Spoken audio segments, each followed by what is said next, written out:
उत्तर प्रदेश की व्यवस्था ध्वस्त है और सुरक्षा और महिलाओं के सम्मान की तो बात क्या ही करी जाए।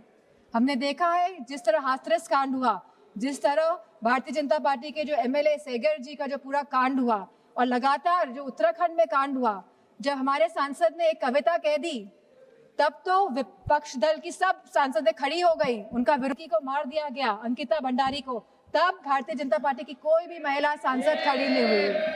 पुरुषों से तो हमें उपेक्षा नहीं है, लेकिन कम से कम महिलाओं से तो हम ये उम्मीद करते हैं कि वो एटलीस्ट महिलाओं के लिए। 2024 में जब भारतीय जनता पार्टी की सरकार आई और पूर्ण बहुमत की सरकार नहीं पा पाई, सहयोगों के साथ लाई गई ये सरकार, तो जब ये सरकार आई तो 2024 में ही आपने जनगणना क्यों नहीं शुरू कराई? हमारा सवाल ये है। आपने लगभग 2.5 साल निकाल दिए, आपने जनगणना नहीं कराई, क्योंकि अगर जनगणना हो जाती तो आज हम परिसीमन की स्टेज में होते और आरक्षण 2029 तक लागू हो जाता। लेकिन आपकी मंशा ही नहीं थी कि 2029 पे महिलाएं आए और इस सदन में बैठे। अब अचानक ये जल्दबाजी क्यों दिखा रही है? 2026 में जहां अप्रैल का महीना चल रहा है तो लगातार जल्दबाजी क्यों दिखा रही है? सवाल इस बात पे भी होना चाहिए। तो ये सरकार जल्दबाजी, जो हम समाजवादी पार्टी का मानना है, वह इसीलिए दिखा रही है क्योंकि ये जो डीलिमिटेशन है, जो ये पूरी एक्सरसाइज है, ये सरकार एक हथियार के रूप में प्रयोग करना चाहती है खुद को सशक्त करने के लिए। हमने देखा कि कल गोगो हमारे सांसद कांग्रेस के, उन्होंने कहा कि किस तरह आसाम में डीलिमिटेशन कमीशन का प्रयोग ना होकर किस तरह वहां पे चुनाव आयोग जाके परिसीमन कर रहा है और जिस तरह से पूरी प्रक्रिया को अंजाम दिया, और जो सेंसस यूज हुए उसमें वो 2011 के इस्तेमाल हुए। तो कहीं ना कहीं ये बहुत बड़ा प्रश्न चिन्ह उठाता है सरकार पे कि सरकार आखिरकार संविधान में संशोधन क्यों ला रही है, ये संविधान को क्यों बदलना चाहती है, ये क्यों चाहती है कि हमारा संविधान कमजोर हो और सरकार हमेशा सत्ता में बनी रहे। हमारे संस्थापक आदरणीय श्रद्धेय नेताजी ने जब उत्तर प्रदेश में पहली बार महिला आरक्षण लागू किया पंचायती राज में, तब जहां SC/ST महिलाओं को आरक्षण मिला, वही हमारी OBC महिलाओं को भी आरक्षण मिला और हमारी जनरल कैटेगरी की महिलाओं को भी आरक्षण मिला। अब समाजवादी पार्टी चाहती है कि इस आरक्षण में हमारी अल्पसंख्यक महिलाओं को भी आरक्षण मिले। आप क्यों आधी आबादी में बंटवारा करना चाहते हैं? आप क्यों नहीं चाहते हैं कि महिलाएं आगे बढ़े, हर वर्ग की, हर समाज की, हर धर्म की महिलाएं आगे बढ़े? आज हमारी यह मांग है कि आप OBC महिलाओं को भी आरक्षण दें और हमारी अल्पसंख्यक महिलाओं को भी आरक्षण दें।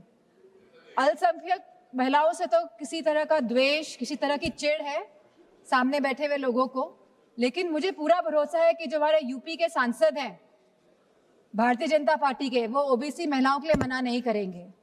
तो वाकई में अगर आपको संशोधन लाना था, अगर आपको कॉन्स्टिट्यूशनल अमेंडमेंट करना था, तो आप इस बात का अमेंडमेंट करते कि आप OBC महिलाओं को आरक्षण देने का काम करेंगे। आज जब आप अल्पमत में दिखाई दे रहे हैं, क्योंकि आप जानते हैं कि आपका जो वोट है वो खिसकता जा रहा है कहीं ना कहीं, तो आप इस तरह का भ्रम फैलाने के लिए ये संशोधन बिल लेकर आए हैं, क्योंकि आपका केवल एक ही लक्ष्य है कि जो डेटा, जो कास्ट सेंसस का डेटा, जो जातिगत जनगणना का जो डेटा आएगा, जिससे सबकी भागीदारी सुनिश्चित होगी, निश्चित होगी, आप इससे भागना चाह रहे हैं और आप डीलिमिटेशन की प्रक्रिया से इसीलिए सेंसस को हटाना चाहते हैं, या 20 या 25 साल के सेंसस का आप प्रयोग करना चाहते हैं। आप कहते हैं आप महिलाओं की हितैषी है, आप महिलाओं के बारे में सोचते हैं, लेकिन आज जब मैं यहाँ खड़ी हुई हूँ और जब पिछले कुछ दिनों पहले जब संसद चला और जब कैफ बिल आया, central arm forces police force bill आया, तब आपने जो शहीद हुए, जिन्होंने हमारे देश के लिए बलिदान दिया, जिन्होंने हमारे देश के लिए जो शहीद हुए हैं, आपने उनको शहीद तक का दर्जा नहीं दिया। आपने उन शहीदों की महिलाओं के बारे में, उनके बच्चों के बारे में नहीं सोचा। आज जब ये आप विधेयक लेके आ रहे हैं तो हमारी मांग है कि उन महिलाओं के सम्मान के लिए आप उन शहीद जनों को, शहीद जवानों को शहीद का दर्जा दें और साथ में आप उन्हें पेंशन देने का भी कार्य करें। जब महिलाओं की बात हो रही है तो आंगनवाड़ियों को क्यों छोड़ रहे हैं आप आंगनवाड़ियों को भी, जो इतने साल से संघर्ष कर रही है, जो गांव-गांव में संघर्ष कर रही है, आप उनको भी उनका मानदेय बढ़ाने का कार्य करें।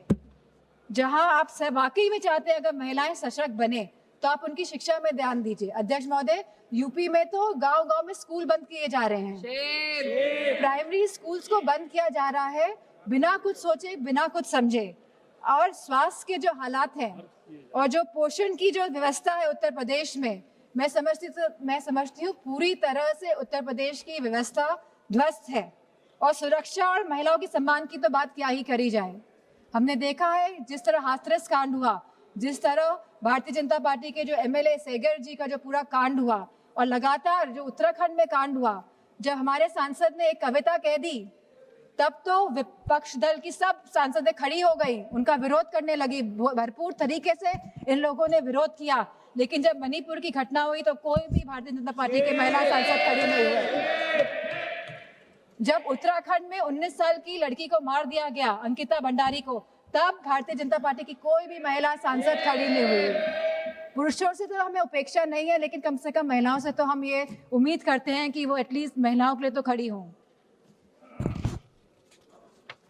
मैं जो ये मोह में है, सत्ता के जो मोह हो गया है भारतीय जनता पार्टी को, जो छोड़ना नहीं चाहते हैं, और जिस तरह से डिलिमिटेशन लाना चाहते हैं, जिस तरह से जातिगत जनगणना नहीं कराना चाहते हैं, जिस तरह से ये लोग चाहते हैं कि सत्ता में बने रहे लेकिन गरीबों को, पिछड़ों को, दलितों को उनका हक, सम्मान, अधिकार नहीं दे, तो मैं कहना चाहती हूँ, क्योंकि कल प्राइम मिनिस्टर जी ने जिक्र किया था कि जब 2023 में ये बिल आया था सबने साथ दिया था, और तब साथ देने पे भी उनकी सरकार आई, लेकिन वो ये ना भूलें कि जब 2023 में बिल पास हुआ था, 2024 में इनकी सरकार आई थी, तो पहले पूर्ण बहुमत की सरकार थी, और अभी कौन सी सरकार है? अभी सहयोगियों के साथ इनकी सरकार बनी हुई है, और अब दोबारा ये बिल लेके आ रहे हैं एक भ्रम फैलाने के लिए, एक इस तरह की भूमिका बनाने के लिए। लेकिन अब जब 2029 में जब चुनाव दोबारा आएंगे तो मेरा पूरा मानना है कि भारतीय जनता पार्टी की सरकार जाने वाली है।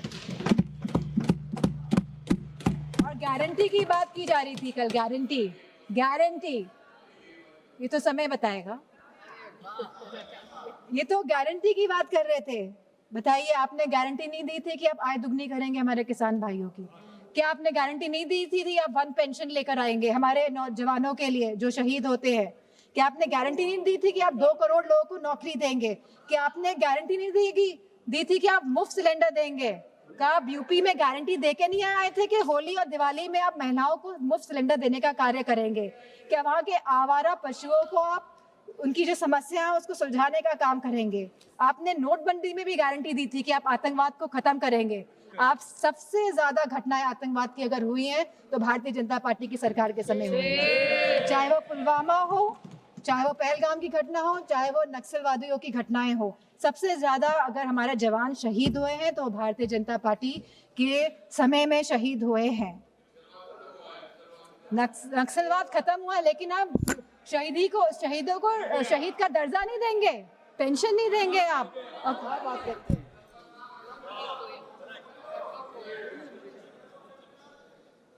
तो मैं केवल ये बात कहना चाहती हूँ कि बचपन में हम सब ने कहानी सुनी थी रेड राइडिंग हुड की, सब बच्चों ने सुनी है, हम आज भी अपने उसको जहन में रखते हैं कि किस तरह एक नन्ही सी बच्ची जो अपनी दादी माँ से मिलने जाती है, बहुत खुशी के साथ वो जाती है, वो जंगल में भटक जाती है, उसे घर पहुँचने में दादी माँ के रात हो जाती है, और जब लड़की पहुँचती है तो हम सभी जानते हैं कि दादी माँ तो वहाँ नहीं होती है, लेकिन वहाँ पे कौन होता है, तो ये हम सभी जानते हैं। तो ये जो सरकार है, ये डिलिमिटेशन का जो मुखौटा, जो ये आरक्षण का, महिला आरक्षण का जो मुखौटा पहने हुए है कि हम महिलाओं को आरक्षण देने का कार्य करें, लेकिन वाकई में ये डिलिमिटेशन के प्रयोग से अपने आप को सशक्त करने की बात कर रहे हैं। ये चाहते हैं कि सत्ता में बने रहें, ये नहीं चाहते कि जातिगत जनगणना हो, ये नहीं चाहते कि हमारी दलित, ओबीसी माताओं बहनों को, हमारी अल्पसंख्यक बहनों को आरक्षण मिले, वो आगे बढ़े। इन्हीं शब्दों